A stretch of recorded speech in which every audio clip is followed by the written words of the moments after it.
Program Director, Minister Ibrahim Patel, Your Excellency President Luis Lula da Silva, Your Excellency Prime Minister Narendra Modi, Honorable Ministers and business leaders, and Your Excellency President of the New Development Bank, Ms. Dilma Rousseff.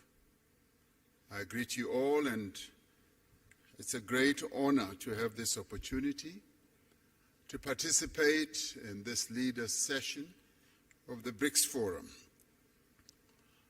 I particularly want to thank Mr. Sim Tshabalala for the report that he has just given, and particularly underline and appreciate the message that is coming from all of you as business leaders about the immense opportunities that you see in investment across the BRICS countries.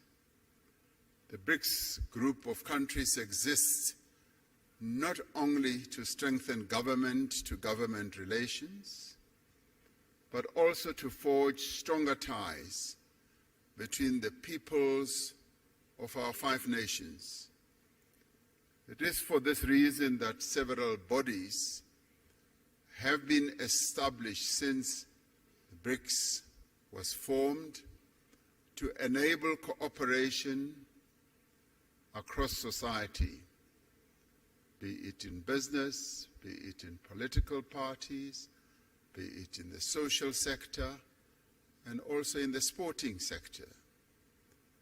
The BRICS Business Council is a vital and vibrant platform for strengthening economic ties between our respective countries and in forging common perspectives on inclusive economic growth and development, as we have heard from the report that has just been tabled by Mr. Tshabalala. The changes that have taken place in BRICS economies over the past decade have done much to transform the shape of the global economy. Together, the BRICS countries make up a quarter of the global economy. They account for 1/5 of global trade and are home to more than 40% of the world's population. This agglomeration of these 5 countries has a major impact on various aspects of global activity and life. As we celebrate the 15th anniversary of BRICS, trade between BRICS countries totaled some $162 billion last year. Foreign investment has played an important role in the growth of BRICS economies. Total annual foreign direct investment into BRICS countries is 4 times greater than it was 20 years ago.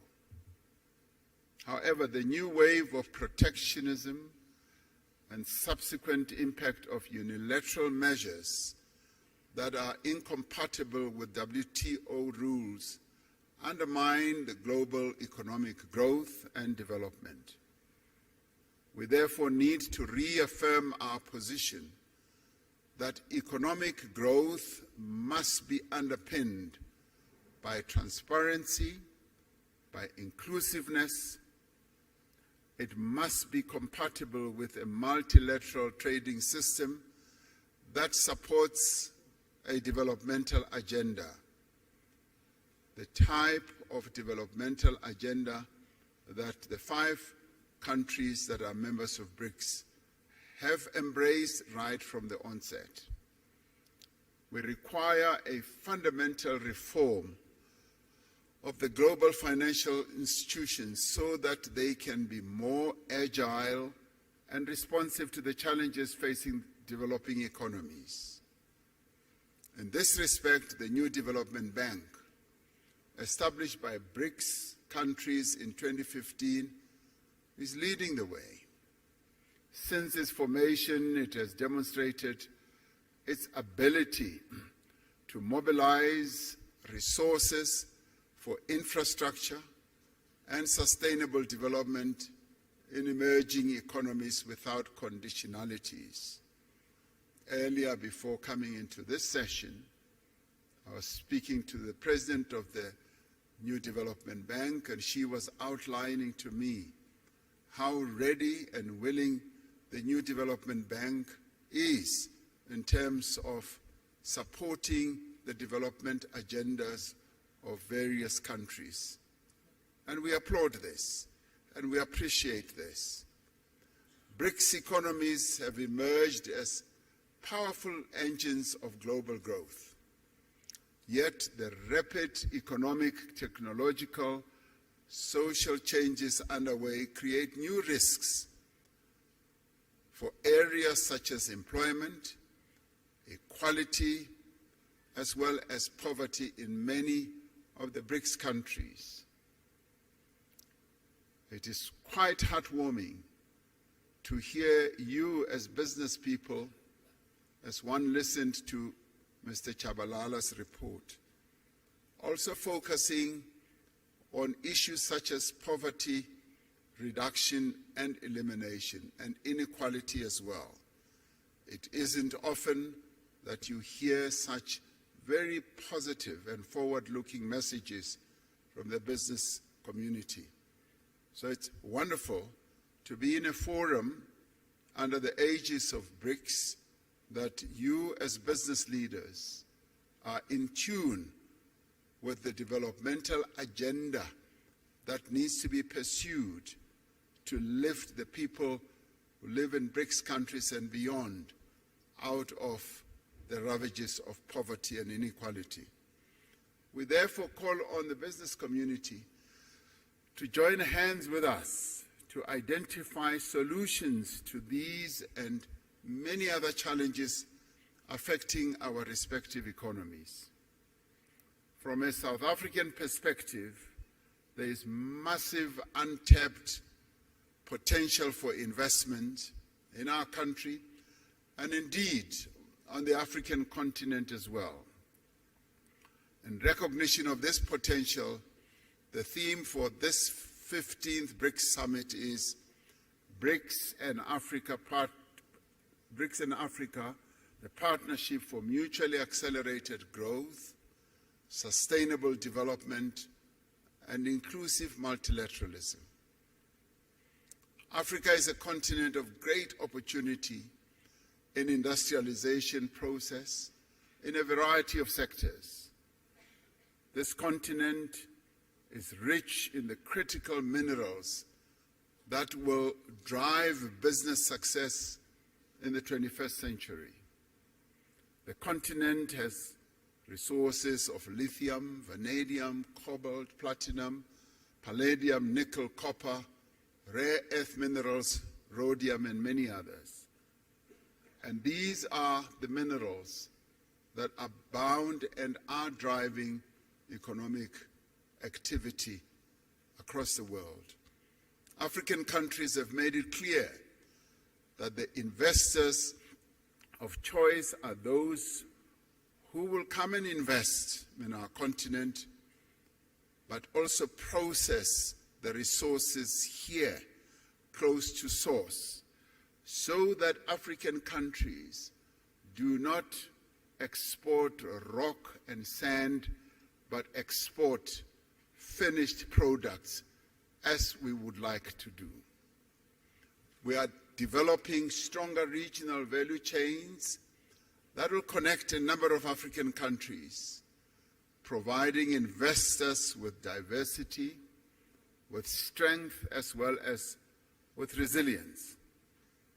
The African Continental Free Trade Area creates a single market that is expected to grow to 1.7 billion people and nearly $7 trillion in consumer and business spending by 2030. The success of the African Continental Free Trade Area will require a massive investment in infrastructure. We need to mobilize the substantial financing that is needed to build the roads, the ports, the rail, energy and telecommunications network that will enable industrialization and trade. It is also pleasing to hear that you as the business community, you also see this area as opportunities that you can invest in. Growth in African economies will be driven in the main by small and medium enterprises. This requires focused as well as effective support to these businesses. It is important that specific financing be directed also to women-owned businesses so that they can harness the benefits of the continental free trade area. And we in Africa, as we seek to grow and develop, we are focusing on the empowerment of the women of our continent who have been held back through the years of colonialism, and in our case, through the years of apartheid, through protocols and laws. And we are saying we need to free the women of our continent so that they can trade, so that they can be in business and grow the economies of our various countries. Africa has a young, digitally connected and urbanizing population, a population which provides a stable workforce for companies in the future. The investment in skills development is continuing to grow. These factors all position Africa as the next frontier of productivity and growth. The Brics countries have an opportunity to contribute to and participate in Africa's growth story. This can be achieved through greater cooperation in areas such as infrastructure, agriculture, manufacturing, new energy, and the digital economy. I was pleased to hear that these are also areas that you as business people are focusing on. South Africa has an important position in growing the African market, facilitated by the Africa Continental Free Trade Area and other free trade agreements. South Africa's industrial strength, our mineral endowments, and our large market opportunities provides a compelling value proposition for companies wanting to establish their businesses here. South Africa has significant industrial capacity with Africa's most advanced industrial innovation and fabrication base. Firms that have invested here recognize that South Africa has deep local capital markets and strong financial systems. We have a diverse and sophisticated economy, and this country possesses world-class infrastructure, skills, abundant natural resources, industrial clusters, and a host of incentives to support investment. And many investment and partnership opportunities exist in renewable energy, in infrastructure, in aquaculture, in ICT, automotives, pharmaceuticals, and advanced manufacturing, amongst others. It is clear from the report that we have just received that this has been a very productive business forum. And I'd like, as I end, to commend the Brics Business Council, the respective ministers from the Brics countries and officials, and all business leaders who have made a meaningful contribution for the success of this business forum and to have all of you, almost 1,500, I'm told, to have this, what I see as a very successful business forum. I sincerely hope that your participation in this Brics Business Forum will yield the productive outcomes that are required for us to catapult BRICS economies towards a more equitable and accelerated growth. In 2 hours or so, the BRICS leaders will sit together in a retreat to discuss a number of BRICS-related matters, and one of those is the expansion of BRICS. A number of countries, some of which are represented here, are seeking to be part of this BRICS family. And we appreciate that. It goes to show that the BRICS family is growing in its importance, in its stature, and also in its influence in the world. And we will be taking into account the various desires of various countries to be part of BRICS. So we hope to take into account the report of your discussions here as well as we consider the way forward with BRICS. Your participation